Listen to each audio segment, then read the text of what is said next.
Hi friends, ఈ story కనుక మీకు నచ్చినట్లయితే లైక్, కామెంట్, షేర్, సబ్స్క్రైబ్ చేసుకోవడం మర్చిపోకండి.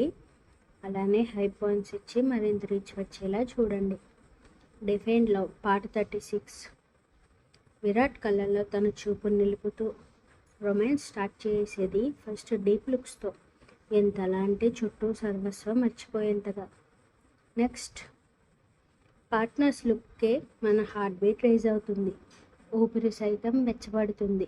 ఒకరు ఊపిరి మరొకరికి తగులుతూ వాళ్ళిద్దరి మధ్య గాలి కూడా చొరబడలేనంతగా మనుషుల మధ్య క్లోజ్నెస్ ఏర్పడుతుంది.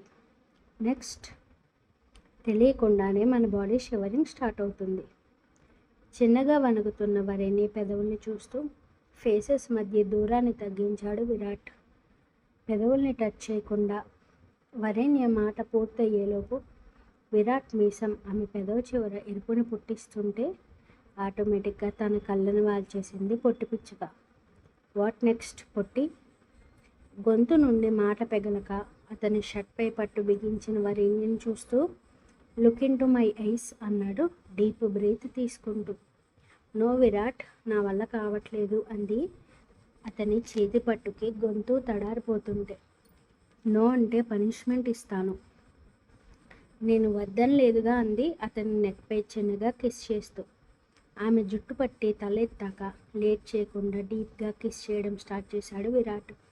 సపోర్ట్గా అతని నెక్ని పట్టుకుంటూ ఇష్టంగా కళ్ళు మూసుకుని ఆ సమయాన్ని తన మదిలో పదిలంగా దాచుకుంది. ఎర్రగా మారిన వికాస్ ఫేస్ని చూస్తూ ఏమైందని కంగారుగా అడిగింది వాసవి. నోరు మండుతుంది వాసవి, డూ సంథింగ్ అన్నాడు. అంతగా ఏం తిన్నారని నోట్లో షుగర్ వేస్తూ అడిగింది. 10 నిమిషాలకి నార్మల్ అవడంతో అమ్మయ్య, ఇప్పుడు బెటర్గా ఉందని చెప్పాడు వికాస్. ఏం తిన్నారు? వదిన కుకింగ్ చేసింది, బట్ కారంలో కర్రీ తక్కువైంది అన్నాడు. అలా ఎగతాళి చేయకూడదు, స్టార్టింగ్లో ఎవరూ పర్ఫెక్ట్గా చేయలేరు అంది. పాపం మా అన్నయ్య. తప్పని చెప్పానా అంటూ ఈవినింగ్ టెంపుల్కి వెళ్దామా అని అడిగింది వాసవి. ఎందుకు? చాలా రోజులైందిగా వెళ్ళి, ఎందుకో మనసంతా ఏదోలా ఉందండి, కాస్త పీస్ఫుల్గా ఉంటుందని చెప్పింది. ఇలాంటి ప్లేసెస్లో నా ఫ్యామిలీని ఉంచడం నాకు ఇష్టం లేదురా, బట్ మనం ఎక్కడున్నా వదలడు వీడు. తప్పించుకుంటూ భయపడి బ్రతికే కన్నా ఎదిరించి పాతాళంలోకి తొక్కేస్తే లైఫ్ మొత్తం హ్యాపీగా ఉండొచ్చని చెంప నిమురుతూ చెప్పాడు. మన సిచ్యువేషన్ ఏంటో నాకు అర్థమైంది. నేను బాగానే ఉన్నానని చెప్పింది బలవంతపు నవ్వుతో. తనని పక్కగా మిస్టీ ఇరికించిందని అర్థం అవ్వడంతో ఏం చేయాలో తెలియక నిస్సత్తుగా బయటకు వచ్చేశాడు సంజీవ్. హలో మిస్టర్ సంజు, ఎక్కడికి వెళ్ళిపోతున్నావు అంది మిస్టీ. పట్టరాని ఆవేశంతో ఆమెని తన ఛాంబర్కి లాక్కెళ్ళి, ఆర్ యూ మ్యాడ్ మిస్టీ, ఎందుకు ఇలా బిహేవ్ చేస్తున్నావు idiot, I will kill you అన్నాడు మెడని గుప్పెట్లో బంధిస్తూ. ఆమె ఫేస్లో అదే పొగరు, నవ్వు కనిపిస్తుంటే it's my place Sanju dear, నిన్ను అన్ని రకాలుగా లాక్ చేశాను. నేను రమ్మని పిలిస్తే రిజెక్ట్ చేసి ఇన్సల్ట్ చేస్తావా? అందుకే నీకు ఇది పనిష్మెంట్, నాకు మాత్రం ఎంజాయ్మెంట్ అంది సైకోలా నవ్వుతూ. Please Misty, I will beg you, నా ఫియాన్సీ లైఫ్ అండ్ డెత్ సిచ్యువేషన్లో ఉంది. యాజ్ ఏ డాక్టర్గా తన కండిషన్ గురించి ఆలోచించు, కావాలంటే నాపై పగ మరోలా తీర్చుకో అన్నాడు వేలుకోడుగా. నా ఈగో సాటిస్ఫై అవ్వాలి సంజు, ఆఫ్టర్ దట్ ప్రొఫెషన్ గురించి ఆలోచిస్తా. దానికోసమే కదా నన్ను రిజెక్ట్ చేసావు అంది ఆవేశంగా. Mind your words. నేను పర్మిషన్ ఇవ్వకుండా నువ్వు ఎయిర్పోర్ట్ కాంపౌండ్ కూడా టచ్ చేయలేవు. నేను కొన్ని రోజులు కావాలనుకున్నా, బట్ నీ పెయిన్ చూస్తుంటే నాకు బాధగా ఉంది సంజు డియర్, దట్స్ వై నీకు ఒక ఆఫర్ ఇస్తున్నా అంది. ఏంటదంటూ అనుమానంగా చూశాడు. స్పెండ్ మీ 1 హోల్ నైట్, వెంటనే నీకు పర్మిషన్ ఇస్తా అంది. నో మిస్టీ, మనీ కావాలంటే పే చేస్తాను, నా జాబ్ తీసేసినా ప్రాబ్లం లేదు, బట్ ఈ పని చేయలేను అన్నాడు. నీ జాబ్కి ప్రాబ్లం రాదు సంజు, బట్ మీ డాడీని ఏం చేస్తానో కూడా ఊహించలేవు అంది. ఆమె మెడని పట్టుకుని నొక్కేస్తూ I will kill you bloody idiot అన్నాడు పట్టరాని ఆవేశంతో. నన్నేం చేయలేమని చెప్తున్నా కదా మై డియర్ సంజు, వీలైనంత త్వరగా ఆలోచించు, నీ డిసిజన్ ఏంటో చెప్పు, లేకపోతే అక్కడ నీ ఫియాన్సే డెత్ వైపు పరుగులు పెడుతుందని నవ్వుతూ చెప్పింది. ఎలా తన రూమ్కి వచ్చాడో తెలియదు కానీ నవ్వుతున్న స్వప్న రూపం కనిపిస్తుంటే దిక్కులు పిక్కటిల్లేలా అరిచాడు శాండీ అంటూ. అతనికి ధైర్యం చెప్పడానికి ఎవరూ లేకపోవడంతో తండ్రి నుండి వస్తున్న కాల్ని లిఫ్ట్ చేశాడు. డాడీ, డూ సంథింగ్, నాకు ఇక్కడ ఉండాలని లేదు. శాండీ గురించి భయంగా ఉందని చెప్పాడు కళ్ళనీళ్ళతో. సంజు, బీ కామ్, నువ్వు భయపడాల్సిన అవసరం లేదు. శాండీ కండిషన్ సీవియర్గా లేదురా. నీ డాడీ ఉన్నాడుగా, నాపై నమ్మకం లేదా అన్నారు లాలనగా. లేదు డాడీ, మీరే పోగొట్టుకున్నారు. యాక్సిడెంట్ జరిగిన 1 వీక్కి చెప్తారా? అమ్మ అలా ఉండి మీరు ఫారెన్లో ఉంటే ఏం చేస్తారు డాడీ? సైలెంట్గా వర్క్పై కాన్సన్ట్రేట్ చేయగలరా? మరెందుకు నాకు ఇలా చెప్తున్నారు? మాకు మ్యారేజ్ అవ్వకపోయినా మెంటలీ షీఈ్ మై వైఫ్ డాడీ. ఒక్కసారి డీన్తో మాట్లాడండి అని చెప్పాడు వేడుకోలుగా. నేను మాట్లాడతాను డీన్తో. నువ్వు ప్రశాంతంగా ఉండని కాల్ కట్ చేశాక అతనితో మాట్లాడిన తర్వాత తల పట్టుకుని కూర్చున్నారు. ఏమైందండి, ఎందుకు అలా అయిపోయారు? సంజుని ప్లాన్డ్గా లాక్ చేశారు రాధా. వాడు రావడానికి ఒప్పుకోవట్లేదని అసహనంగా చెప్పారు రాజేంద్ర. ఈ విషయాన్ని సంజుకు చెప్పండి, వాడు ఎలాగో బ్రతిమాని వచ్చేస్తాడని అనడంతో తండ్రి చెప్పిన మాటకి నిస్సత్తుగా మారిపోతూ విరాట్కి కాల్ చేశాడు.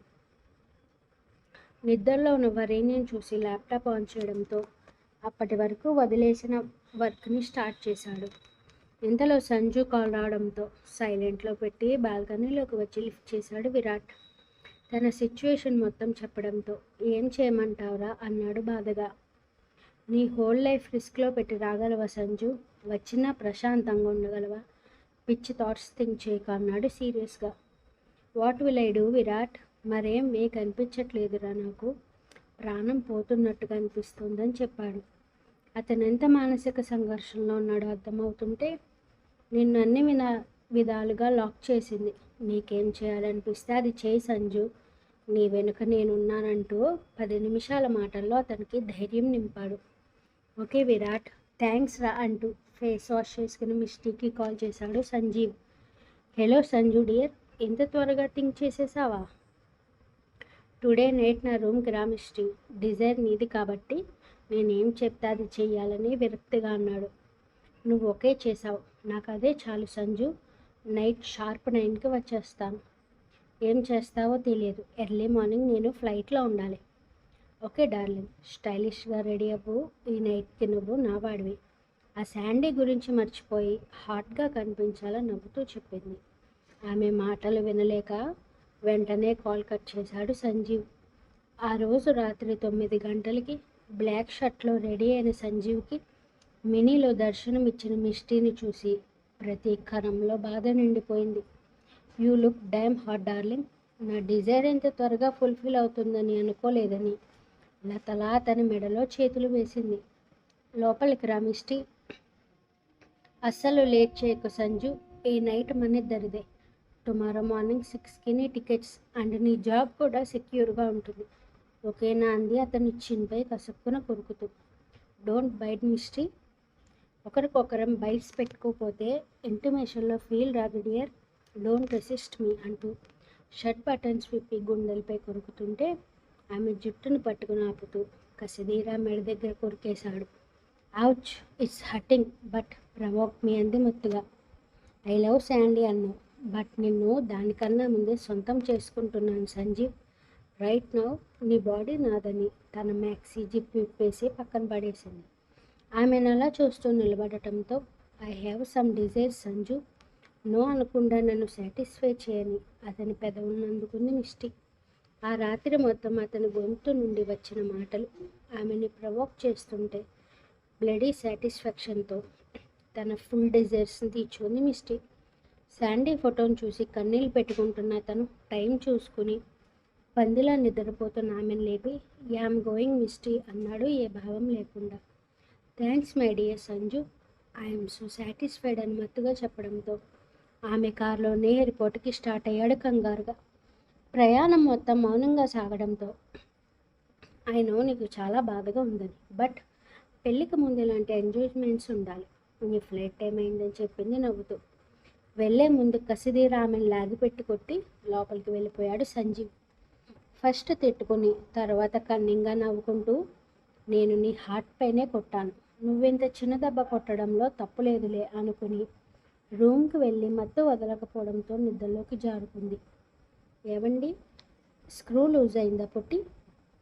You are my husband and I'm calling you ఏవండి. నాకు ఇలానే ఇష్టం అంది. Your wish. మూతి ముడిచిన వరిని అతని ఎదురుగా నిలబడుతూ, ఓయ్ నా విష్ అంటావేంటి?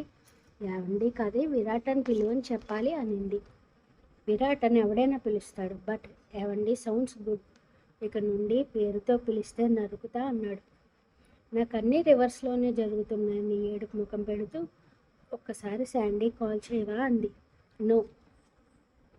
ఎందుకు మాట్లాడనివ్వడం లేదు విరాట్? సంజీవ్ అన్నయ్య కూడా మనల్ని విష్ చేయలేదు. ఏం జరుగుతుంది అంది బాధగా. ఆమె మూతి మీద కొట్టి ఏవండి అన్నాడు. అబ్బా, అలా పిలవాలంటే టైం పడుతుంది. ఫస్ట్ నేను అడిగిన దానికి ఆన్సర్ చెప్పు అంది సీరియస్గా. ఇక నుండి కుక్ చేయకో, మా అమ్మే చేస్తుందని చెప్పాడు. అదిగో అలాంటి నాకు కోపం వస్తుంది విరాట్. ఫట్. అబ్బా, గట్టిగా తగిలిందని మూతిని పాముకుంటూ బుద్ధి లేక ఏవండి అని పిలిచాను. నేను విరాట్ అని పిలుస్తాను ఇక నుండి అంది. కిచెన్లో నైఫ్ ఉంటుంది, తీసుకురా. డాడీ, నీ అల్లుడు పెద్ద శాడిస్ట్. ఏవండి అని పిలవలేదని చంపేస్తాను అంటున్నాడని డ్రామాటిక్గా అంది. Shut up. ఇంతలో వాసవి వచ్చి డోర్ నాక్ చేస్తూ వరేణ్య అని పిలిచింది. ఎందుకు అనుకుని బయటకు వచ్చిన ఆమెకి టెంపుల్కి వెళ్దాం వస్తావా అని అడిగింది వాసవి. మ్యారేజ్ అయ్యాక వెళ్ళలేదుగా, వస్తాను వాసవి. విరాట్ కూడా వస్తాడేమో అడుగుతానని లోపలికి వెళ్ళింది ఆమె. విరాట్ టెంపుల్కి వెళ్దామా? వెళ్ళు. నాకు నీతో వెళ్ళాలనుంది విరాట్, ప్లీజ్. నో అనకుండా రా. మీ ఫ్యామిలీలో కొత్తగా జాయిన్ అయ్యానుగా, మిసెస్ విరాట్గా అర్చన చేయించుకోవాలని ఉందంటూ ఆశగా చెప్పింది.